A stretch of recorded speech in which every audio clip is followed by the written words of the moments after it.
ನಮಸ್ಕಾರ ಸ್ನೇಹಿತರೆ, ಎಲ್ಲ ವೀಕ್ಷಕರಿಗೆ ಎಸ್ ಬಿ ಹೊರ್ತಿಯ ವಿಶೇಷ ವಿಡಿಯೋ ನೋಡಲು ಆತ್ಮೀಯ ಸ್ವಾಗತ. ಸ್ನೇಹಿತರೆ, ತುಂಬ ದಿನಗಳಿಂದ ವೇಟ್ ಮಾಡ್ತಾ ಇದ್ರಿ ಹಾಗೂ ನನಗೆ ಕಮೆಂಟ್ಸ್ ಕೂಡ ಮಾಡ್ತಾ ಇದ್ರಿ ತುಂಬ ಜನ. ಗ್ರಾಮ ಒನ್ ಹೊಸ ಫ್ರಾಂಚೈಸಿ ಪಡೆಯಲು ಆನ್ಲೈನ್ ಮೂಲಕ ಅರ್ಜಿಗಳನ್ನು ಆಹ್ವಾನ ಮಾಡಿದಾಗ ದಯವಿಟ್ಟು ವಿಡಿಯೋ ಮಾಡಿ ತಿಳಿಸಿಕೊಡಿ ಸರ್ ಅಂತ. ಸೊ ಅದಕ್ಕೋಸ್ಕರ ತುಂಬ ಭರ್ಜರಿ ಗುಡ್ ನ್ಯೂಸ್ ಇದೆ. ಕರ್ನಾಟಕದಾದ್ಯಂತ ಅನೇಕ ಜಿಲ್ಲೆಗಳಿಂದ ಗ್ರಾಮ ಒನ್ ಹೊಸ ಫ್ರಾಂಚೈಸಿ ಪಡೆಯಲು ಆನ್ಲೈನ್ ಮೂಲಕ ಅರ್ಜಿಗಳನ್ನು ಆಹ್ವಾನ ಮಾಡಿದ್ದಾರೆ. ಸೊ ಅರ್ಜಿಗಳನ್ನು ಸಲ್ಲಿಸಿ ನಿಮ್ಮ ಗ್ರಾಮಗಳಲ್ಲಿ ನೀವು ಗ್ರಾಮ ಒನ್ ಫ್ರಾಂಚೈಸಿನ ಪಡೆದು ನೀವು ಪಬ್ಲಿಕ್ಗೆ ಈ ಸರ್ವಿಸ್ಗಳನ್ನು ಪ್ರೊವೈಡ್ ಮಾಡಬಹುದು. ಈಗಾಗಲೇ ನೋಡಿದ್ದೀರಾ, ಸರ್ಕಾರದ ಯಾವುದೇ ಸರ್ವಿಸ್ ಆಗಲಿ ಗ್ರಾಮ ಒನ್ ಫ್ರಾಂಚೈಸಿ ವತಿಯಿಂದಾನೇ ಬರುತ್ತೆ. ಆಲ್ಮೋಸ್ಟ್ ನಿಮಗೆಲ್ಲ ಗೊತ್ತಿರುವಂತಹ ವಿಷಯ. ಸೊ ಗ್ರಾಮ ಒನ್ನಲ್ಲಿ ಕರ್ನಾಟಕದ ಯಾವ ಜಿಲ್ಲೆಗಳಿಂದ ಆನ್ಲೈನ್ ಮೂಲಕ ಅರ್ಜಿ ಸಲ್ಲಿಸಿ ಗ್ರಾಮ ಒನ್ ಫ್ರಾಂಚೈಸಿ ಪಡೆಯಬಹುದು ಅದರ ಬಗ್ಗೆ ಕೂಡ ತಿಳಿಸಿಕೊಡ್ತೇನೆ. ಅರ್ಜಿ ಸಲ್ಲಿಸೋಕೆ ಯಾವ ದಾಖಲೆಗಳು ಬೇಕು ಹಾಗೂ ನಿಮಗೆ ಎಷ್ಟು ಎಜುಕೇಶನ್ ಆಗಿರಬೇಕು, ಇದು ಬಹಳ ಇಂಪಾರ್ಟೆಂಟ್. ತುಂಬ ಜನರಿಗೆ ಗೊತ್ತಿಲ್ಲ ಎಷ್ಟು ಎಜುಕೇಶನ್ ಆಗಿರ್ಬೇಕಂತ. ಸುಮ್ಮನೆ ಅರ್ಜಿ ಸಲ್ಲಿಸ್ತಾರೆ, ವೇಸ್ಟ್ ಆಗುತ್ತೆ. ಸೊ ಈ ವಿಡಿಯೋದಲ್ಲಿ ನಾನು ಸಂಪೂರ್ಣ ಮಾಹಿತಿ ಹಾಗೂ ಯಾವ ದಾಖಲೆಗಳನ್ನು ಅಪ್ಲೋಡ್ ಮಾಡಬೇಕು ಇದರ ಮಾಹಿತಿ ಪಿನ್ ಟು ಪಿನ್ ನಿಮಗೆ ತಿಳಿಸ್ಕೊಡ್ತೇನೆ. ಲೇಟ್ ಮಾಡೋದೇ ಬೇಡ ಸ್ನೇಹಿತರೆ, ಬನ್ನಿ ಹೋಗೋಣ. ಯಾಕಂದರೆ ತುಂಬ ಜನ ವೇಟ್ ಮಾಡ್ತಾ ಇದ್ರು. ಮೊದಲು ನೀವು ಏನು ಮಾಡ್ಬೇಕಂದ್ರೆ ನಾನು ಹೇಳುವ ವಿಷಯವನ್ನು ಗಮನವಿಟ್ಟು ಕೇಳಬೇಕು, ಆವಾಗ ಮಾತ್ರ ನಿಮಗೆ ಅರ್ಥ ಆಗುತ್ತೆ. ಕರ್ನಾಟಕ ಸರ್ಕಾರದ ಯಾವುದೇ ಯೋಜನೆಗಳಿಗೆ ಆನ್ಲೈನ್ ಮೂಲಕ ಅರ್ಜಿ ಸಲ್ಲಿಸಬೇಕಾದ್ರೆ ಗ್ರಾಮ one, Bengaluru one, Karnataka one. ಗ್ರಾಮ ಒನ್ ಫ್ರಾಂಚೈಸಿ ಏನಿದೆ, ಗ್ರಾಮಗಳಲ್ಲಿ ನಿಮ್ಮ ಜಿಲ್ಲೆಯ ತಾಲೂಕಿನ ಗ್ರಾಮಗಳಲ್ಲಿ ಇರುವಂತಹ ಜನರಿಗೆ ಸರ್ವಿಸನ್ನು ಪ್ರೊವೈಡ್ ಮಾಡೋಕ್ಕೆ ಗ್ರಾಮ ಒನ್ ಫ್ರಾಂಚೈಸಿನ ಆನ್ಲೈನ್ ಮೂಲಕ ಅರ್ಜಿ ಆಹ್ವಾನ ಮಾಡ್ತಾರೆ. ಸೊ ಅರ್ಜಿ ಸಲ್ಲಿಸೋದು ತುಂಬ ಸುಲಭವಾಗಿದೆ. ನೋಡಿ, ಇಲ್ಲಿ ಡೈರೆಕ್ಟಾಗಿ ನಿಮಗೆ ಅರ್ಜಿ ಸಲ್ಲಿಸುವಂತಹ ಲಿಂಕ್ ಏನಿದೆ ನನ್ನ ವಿಡಿಯೋ ಕೆಳಗಡೆ ಡಿಸ್ಕ್ರಿಪ್ಷನ್ ಬಾಕ್ಸಲ್ಲಿ ಕೊಟ್ಟಿರ್ತೇನೆ, ಅಲ್ಲಿ ನೇರವಾಗಿ ಹೋಗಿ ಅರ್ಜಿ ಸಲ್ಲಿಸ್ಬೋದು.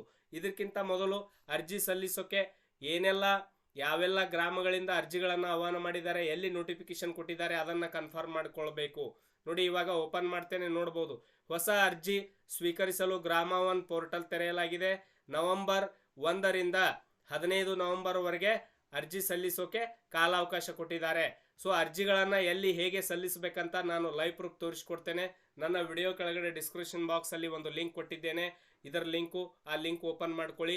ಹಾಗೂ ಅದೇ ಡಿಸ್ಕ್ರಿಪ್ಷನ್ ಬಾಕ್ಸಲ್ಲಿ ನನ್ನ ವಾಟ್ಸಪ್ ಚಾನಲ್ ಲಿಂಕ್ ಇದೆ, ಟೆಲಿಗ್ರಾಮ್ ಲಿಂಕ್ ಇದೆ, ಹಾಗೂ ನನ್ನ ವೆಬ್ಸೈಟ್ ಲಿಂಕ್ ಕೂಡ ಇದೆ. ಅಲ್ಲಿ ಕ್ಲಿಕ್ ಮಾಡಿ ನೀವು ನಮ್ಮ ಜೊತೆಗೆ ಲಿಂಕಲ್ಲಿ ಇರಬೇಕು, ಜಾಯ್ನ್ ಆಗ್ಬೋದು. ಸೊ ಇಲ್ಲಿ ನೋಡಿ, ಮೊದಲು ಏನು ಮಾಡ್ಬೇಕಂದ್ರೆ ಇಲ್ಲಿ ಅರ್ಜಿ ಸಲ್ಲಿಸಿ ಅಂತ ಬರುತ್ತೆ, ಇದರ ಮೇಲೆ ಕ್ಲಿಕ್ ಮಾಡೋಣ. ಅಥವಾ ನಿಮ್ಮ ಮುಂದೆ ನನ್ನ ಲಿಂಕ್ ಮೇಲೆ ಕ್ಲಿಕ್ ಮಾಡಿದಾಗ ನೇರವಾಗಿ ವಿಂಡೋ ಓಪನ್ ಆಗುತ್ತೆ. ಅರ್ಜಿ ಯಾವ ರೀತಿ ಸಲ್ಲಿಸಬೇಕು, ಇಲ್ಲಿ ನಿಮ್ಮ ಆಧಾರ್ ಕಾರ್ಡ್ದಲ್ಲಿರುವಂತೆ ನಿಮ್ಮ ಹೆಸರನ್ನು ಹಾಕಬೇಕು. ನೆಕ್ಸ್ಟ್ ಇಲ್ಲಿ ಲಿಂಗ, ನೀವು ಪುರುಷ ಹೆಣ್ಣು ಇತರೆ ಇದರಲ್ಲಿ ಸೆಲೆಕ್ಟ್ ಮಾಡ್ಕೋಬೇಕು.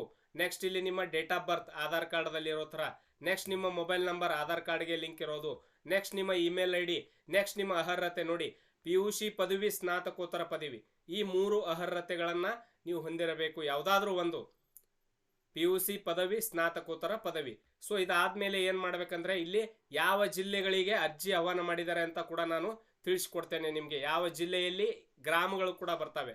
ಸೊ 1ನೇ ಜಿಲ್ಲೆ ಸೆಲೆಕ್ಟ್ ಮಾಡೋಕ್ಕಿಂತ ಮೊದಲು ನೋಡಿ ದಾಖಲೆಗಳು ಏನು ಬೇಕಂತ ತಿಳಿಸ್ಕೊಡ್ತೇನೆ. ಪ್ಯಾನ್ ಕಾರ್ಡ್ ಇರಬೇಕು, ಅದನ್ನು ಸ್ಕ್ಯಾನ್ ಮಾಡಿ ಇಲ್ಲಿ ಅಟ್ಯಾಚ್ ಮಾಡಬೇಕು. ಇಲ್ಲಿ ಕ್ಲಿಕ್ ಮಾಡಿದಾಗ ಸ್ಕ್ಯಾನ್ ಮಾಡೋಕ್ಕೆ ಆಪ್ಷನ್ ಕೇಳುತ್ತೆ.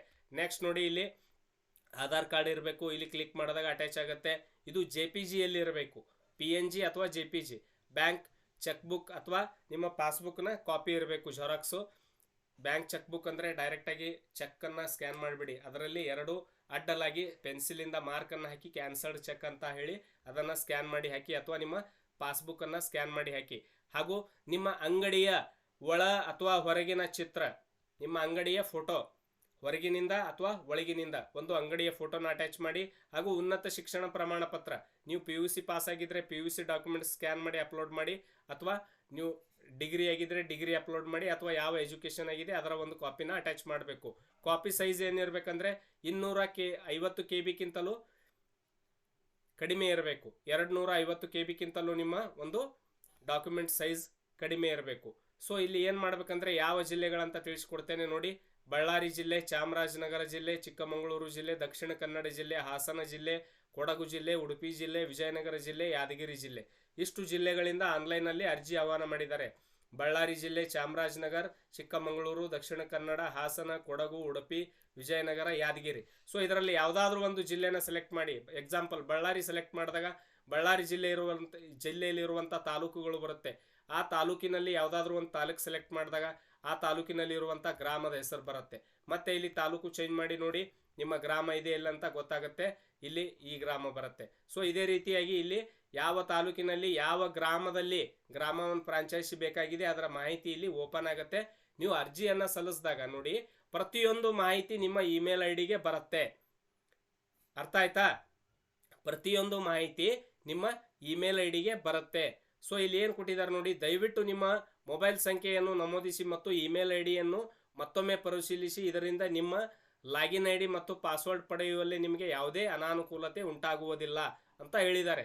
ದಯವಿಟ್ಟು ನಿಮ್ಮ ಕರೆಕ್ಟ್ ಆಗಿರುವಂಥ ಇಮೇಲ್ ಐ ಡಿನ ಹಾಕಿ ಇಲ್ಲಿ ಸಲ್ಲಿಸಿ ಅಂತ ಕೊಟ್ಟಾಗ ನಿಮಗೆ ಒಂದು OTP ಬರುತ್ತೆ, ನಿಮ್ಮ ಇಮೇಲ್ ಐ ಡಿಗೆ ಬರುತ್ತೆ, ಮೊಬೈಲ್ ನಂಬರ್ಗೆ ಬರುತ್ತೆ. ಅದನ್ನು ಹಾಕಿ ಕನ್ಫರ್ಮ್ ಮಾಡಿದಾಗ ನಿಮ್ಮ ಅಪ್ಲಿಕೇಶನ್ ಸಕ್ಸಸ್ಫುಲ್ ಆಗಿ ಸಬ್ಮಿಟ್ ಆಗುತ್ತೆ. ಸೊ ಅವಾಗ ನೀವು ಗ್ರಾಮ ಫ್ರಾಂಚೈಸಿಗೆ ಅರ್ಜಿ ಸಲ್ಲಿಸಿದಾಗೆ ಆಗುತ್ತೆ. ನೆಕ್ಸ್ಟ್ ನಿಮಗೆ ಏನು ಮಾಡ್ತಾರೆ ಅಂದರೆ ಇಲ್ಲಿ ಕೊಟ್ಟಿದ್ದಾರೆ ನೋಡಿ, ನಿಮ್ಮ ಶಾಪನ್ನು ವೆರಿಫೈ ಮಾಡ್ತಾರೆ. ದೆನ್ ನಿಮಗೆ ಇಲ್ಲಿ ಗ್ರಾಮವನ್ನಲ್ಲಿ ಅರ್ಜಿ ಲಾಗಿನ್ ಆಗೋಕ್ಕೆ ಲಾಗಿನ್ ಐ ಡಿ ಕೊಡ್ತಾರೆ. ಇಲ್ಲಿ ಲಾಗಿನ್ ಮಾಡಿ ಅಂತ ಬರುತ್ತೆ. ಇದ್ರ ಮೇಲೆ ಕ್ಲಿಕ್ ಮಾಡಿದಾಗ ಇಲ್ಲಿ ನಿಮ್ಮ ಲಾಗಿನ್ ಐ ಡಿ ಪಾಸ್ವರ್ಡ್ ಕೊಡ್ತಾರೆ. ಇಲ್ಲಿ ಲಾಗಿನ್ ಮಾಡಿದಾಗ ಗ್ರಾಮವನ್ ಪೋರ್ಟಲ್ ನಿಮ್ಮ ಮುಂದೆ ಓಪನ್ ಆಗುತ್ತೆ. ದೆನ್ ನೀವು ಲಾಗಿನ್ ಮಾಡ್ಬೋದು. ಗ್ರಾಮವನ್ನಲ್ಲಿ ಬರುವಂಥ ಸೇವೆಗಳ ಮಾಹಿತಿ ಕೂಡ ಇಲ್ಲಿ ಕೊಟ್ಟಿದ್ದಾರೆ, ಯಾವ ಯಾವ ಸೇವೆಗಳಿದಾವೆ ಅಂತ ಅದನ್ನು ಕೂಡ ನೋಡ್ಬೋದು. ಇಲ್ಲಿ ಕೊಟ್ಟಿದ್ದಾರೆ ನೋಡಿ, ಇನ್ನುಳಿದ ಈ ಎಲ್ಲ ಸೇವೆಗಳನ್ನು ನೀವು ಮಾಡಬಹುದು. ಹಣ ವರ್ಗಾವಣೆ, ಎಲ್ಲ recharge, PAN card, Aadhaar card, IRCTC, railway ticket booking, Ayushman Bharat, AEPS ಹಾಗೂ ರಿಚಾರ್ಜ್ಗಳು ಹಾಗೂ ಇನ್ನೂ ಅನೇಕ DBT ಹಣ ವರ್ಗಾವಣೆ, ಇನ್ನೂ ಅನೇಕ ಸರ್ಕಾರಿ ಹಾಗೂ ಕೇಂದ್ರ ಸರ್ಕಾರದ ಎಲ್ಲ ಸೇವೆಗಳನ್ನು ನೀವು ಇಲ್ಲಿ ಪಬ್ಲಿಕ್ಗೆ ಪ್ರೊವೈಡ್ ಮಾಡಬಹುದು. ಇಲ್ಲಿ ಗ್ರಾಮವನ್ ಬಗ್ಗೆ ಇನ್ನೂ ಅನೇಕ ಮಾಹಿತಿಗಳನ್ನು ಕೂಡ ಕೊಟ್ಟಿದ್ದಾರೆ.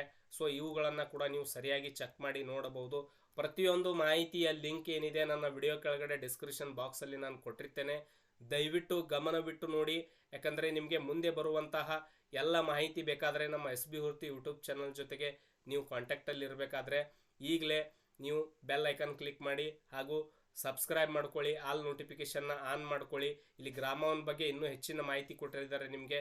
ಇವುಗಳನ್ನೆಲ್ಲ ಸರಿಯಾಗಿ ನೀವು ನೋಡಿಕೊಂಡಾಗ ಗ್ರಾಮವನ್ ಅಂದರೆ ಏನು, ಏನಿದರ ವಿಶೇಷತೆ, ಯಾವ ರೀತಿ ಅರ್ಜಿ ಸಲ್ಲಿಸಬೇಕು, ಏನಿದರ ಲಾಭ, ನಿಮಗೆ ಯಾವ ರೀತಿ ಇದರಿಂದ ಹಣ ಸಿಗುತ್ತೆ, ಜನಕ್ಕೆ ಯಾವ ರೀತಿ ಸರ್ವಿಸ್ ಪ್ರೊವೈಡ್ ಮಾಡ್ಬೋದು, ಸರ್ಕಾರದಿಂದ ಯಾವ ಯಾವ ಸೇವೆಗಳನ್ನು ನೀವು ಜನರಿಗೆ ನೀಡಬಹುದು, ಎಲ್ಲ ಮಾಹಿತಿಯನ್ನು ಈ ಒಂದು PDF ಅಲ್ಲಿ ಈ ಒಂದು ವೆಬ್ಸೈಟಲ್ಲಿ ಕೊಟ್ಟಿದ್ದಾರೆ. ಇದರ ಲಿಂಕ್ ನನ್ನ ವಿಡಿಯೋ ಕೆಳಗಡೆ ಕೊಟ್ಟಿರ್ತೇನೆ. ಹಾಗೂ ಇಲ್ಲಿ ಪ್ರಮುಖ ಸೂಚನೆಗಳನ್ನು ಕೂಡ ಕೊಟ್ಟಿದ್ದಾರೆ. ಯಾವ ಯಾವ ಸೂಚನೆಗಳಿದ್ದಾವೆ, ಏನು ಮಾಡಬೇಕು, ಯಾರಿಗೆ ಹಣ ವರ್ಗಾವಣೆ ಮಾಡಬಾರ್ದು, ಎಲ್ಲ ಮಾಹಿತಿಯನ್ನು ನೀವು ತಿಳಿದುಕೊಳ್ಳಬೇಕು ಮೊದಲು. ನೆಕ್ಸ್ಟ್ ನೀವು ಅಪ್ಲೈ ಮಾಡಬೇಕು. ಬಿಫೋರ್ ನೀವು ನಿಮಗೆ ಈ ಮಾಹಿತಿನೇ ಅರ್ಥ ಇಲ್ಲ ಅಂದರೆ ನೀವು ಸುಮ್ಮನೆ ಗ್ರಾಮವನ್ನು ಅಪ್ಲೈ ಮಾಡಿದ್ರೆ ವೇಸ್ಟ್ ಆಗುತ್ತೆ. ಸೊ ಮೊದಲೆಲ್ಲ ಅರ್ಥ ಮಾಡ್ಕೊಳ್ಳಿ. ನೆಕ್ಸ್ಟ್ ಅರ್ಜಿ ಹಾಕಿ. ಅರ್ಜಿ ಸಲ್ಲಿಸುವ ಲಿಂಕ್ ವಿಡಿಯೋ ಕೆಳಗಡೆ ಕೊಟ್ಟಿದ್ದೇನೆ ಡಿಸ್ಕ್ರಿಪ್ಷನ್ ಬಾಕ್ಸಲ್ಲಿ. ಸೊ ನೋಡಿ, ಕ್ಲಿಕ್ ಮಾಡಿ. ಸೊ ಸ್ನೇಹಿತರೆ, ದಯವಿಟ್ಟು ಈ ಒಂದು ವಿಡಿಯೋನ ಎಲ್ರಿಗೂ ಶೇರ್ ಮಾಡಿ.